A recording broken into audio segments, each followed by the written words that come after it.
उत्तराखंड में बद्रीनाथ से सिर्फ 3 किलोमीटर आगे एक गांव है, माणा।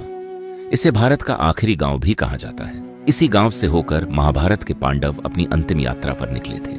जब पांडव स्वर्ग की ओर बढ़ रहे थे तो रास्ते में बहुत ही तेज रफ्तार से बहने वाली सरस्वती नदी पड़ी। नदी का बहाव इतना खतरनाक था कि उसे पार करना नामुमकिन था। द्रौपदी को रास्ता पार कराने के लिए भीम ने एक बहुत ही विशालकाय चट्टान को उठाया और उसे नदी के दोनों छोरों के बीच एक पुल की तरह रख दिया। इसे आज भी भीम पुल कहा जाता है। इसी गांव में थोड़ा और आगे चलने पर पत्थरों की बनी 2 प्राचीन गुफाएं मिलती हैं, व्यास गुफा और गणेश गुफा।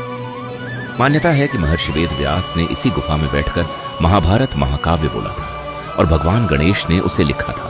व्यास गुफा की छत को अगर आप ध्यान से देखेंगे तो पत्थर की परतें बिल्कुल किसी किताब के पन्नों जैसी दिखाई देती हैं। स्थानीय लोग इसे व्यास पोथी कहते हैं, यानी महाभारत के वो पन्ने जो पत्थर में बदल गए। इस गांव के आगे से तिब्बत की सीमा शुरू हो जाती है। इतनी ऊंचाई और पहाड़ों के सन्नाटे में जब आप इन गुफाओं और भीम पुल को देखते हैं तो दिल में एक अजीब सा एहसास होता है।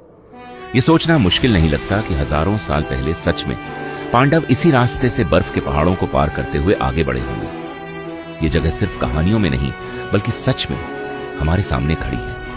माणा गांव की यह मिट्टी हमें आज भी द्वापर युग के उस आखिरी सफर की याद दिलाती है। और हमेशा की तरह अंत में आपके लिए एक छोटा सा सवाल। महाभारत के युद्ध के बाद पांडवों ने अपने पापों से मुक्ति पाने के लिए उत्तराखंड की किस गुप्त जगह पर महादेव को ढूंढा था? अगर आपको इसका जवाब पता है तो कमेंट्स में जरूर बताइए।